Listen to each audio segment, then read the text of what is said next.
Hey, Kentucky, this is Mary Jo Perino. Tonight, Governor Beshear and others react to controversial weekend protests. We'll discuss UK football's current plan for the fall, and I'll check in with a local dietitian about pandemic nutrition. All that and more is next on Hey, Kentucky.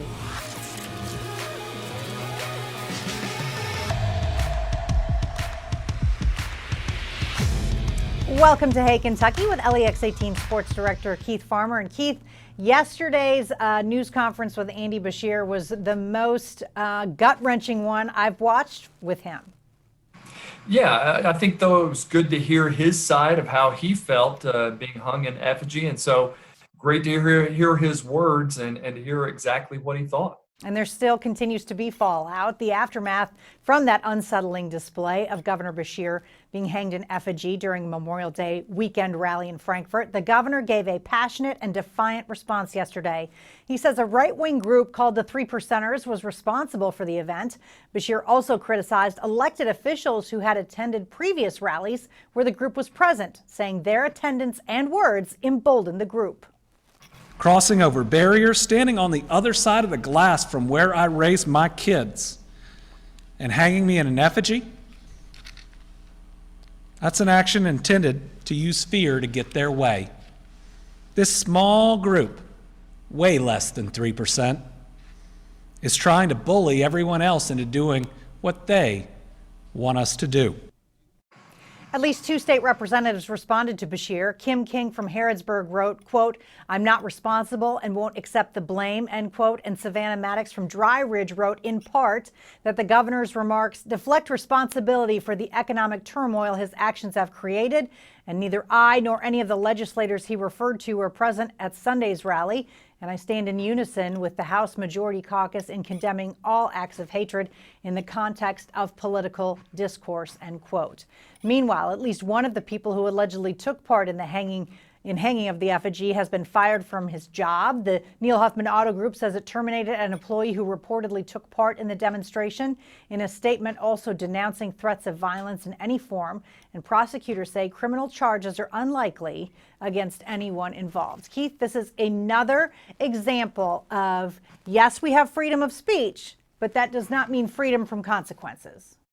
And I think a lot of people have said it was taken too far. And, no matter which side of the aisle you're on, they're all coming out and saying this is wrong. I thought it was odd that Savannah Maddox was saying that, that Governor Beshear was deflecting when it seems that she's deflecting a bit. We knew she wasn't there on Sunday, but she has been seen previously, pictures of her with some of these groups. So that's what he was talking about. Absolutely. Mitch McConnell, by the way, had praise for Governor Beshear during the senator's visit to the Bluegrass yesterday. The Louisville Republican says he approves of Beshear's handling of the reopening of the state's economy and the decision to allow things to start back up. McConnell also says another smaller stimulus package is needed with a shield for health providers and businesses during this treacherous time. And Keith, I think all the governors have said these states are going to need more help. Oh, yeah, for sure. I mean, we knew this going back to the start of this, how far behind we were. And so, yes, we definitely are going to need more help. And also, I got to point out how great it is to hear Mitch McConnell give praise to Governor Beshear, because now you're seeing people coming together and not bickering on each side of this. Yes, it doesn't have to be a political conversation to deal with the pandemic. All right. As stay-at-home orders were relaxed over the weekend, some restaurant owners found it difficult to get their customers to adhere to distancing guidelines. At the Paddock in downtown Lexington, pictures and videos on social media showed a big crowd. Managers say it's all a learning process for everybody. It's easy for people to post a video, but that's what happens if 40 people want to go to the bathroom at once. Those are problems we're learning how to manage. The health department's been walking us through this. This is the permit you need to have. This is what you need to be doing. You need to have your staff do this and that. We can't walk around with a cattle prod and keep everybody off of each other. Keith, the Paddock took a lot of heat, but they were certainly not the only place where there were too many people packed in. I think everybody was really excited to try to get out the first, weekend, and it being a long weekend. We're all adjusting. Yeah, I've seen it both ways. I've seen gone into one place where it was pretty much empty, and then I've driven by some other places, and we've seen that video where there are a lot of people in there. And really, to be honest, I know this is tough on the restaurant owners. They're just trying to open back up and get the economy going for themselves, for others. And it's partially on us. We've got to help in the distancing part of it. Absolutely. We're all in this together, Keith. It seems smaller, poorer hospitals, though plenty of which you can find here in Kentucky, are getting less help than bigger medical groups during the pandemic.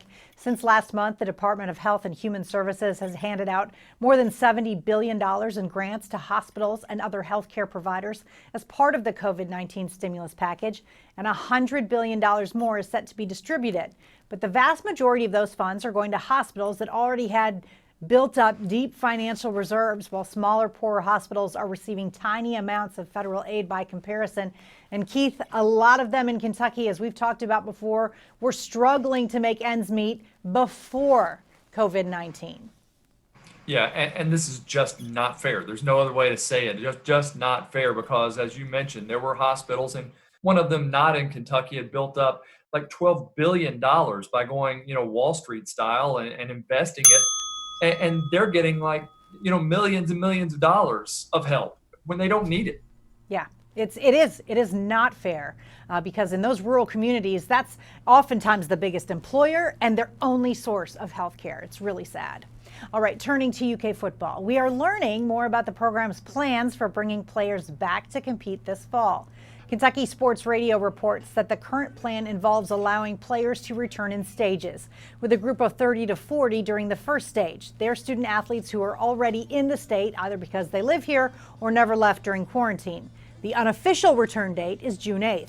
Players will be tested for potential medical issues and, if cleared, can begin workouts with the staff. As for games, there's no decision on whether the season will start on time, whether it will be a full schedule, or whether fans can come, although the current assumption is 1/3 of the stadium's capacity. And Keith, we're kind of learning what other schools are doing right now. Iowa State is only going to allow season ticket holders at a 50% capacity.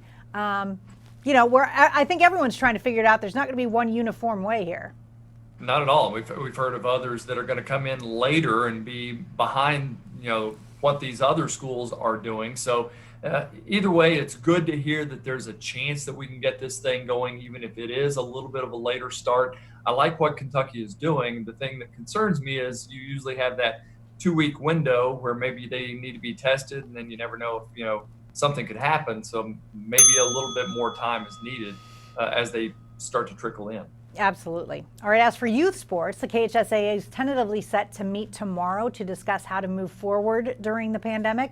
In the meantime, Governor Beshear has announced some guidelines. So-called low-touch sports like golf or gymnastics can start practicing June 15th. High-touch sports like football or basketball can only do physical fitness training at that time. 2 weeks later, on June 29th, the next phase rolls in, with competition seen by 50 or fewer spectators allowed for low-touch sports.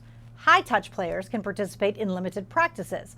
There are also a host of other safety recommendations with all of this. And Keith, I think this stuff is going to be really tricky to figure out between youth sports and high school sports, and which sports even can do what they can do.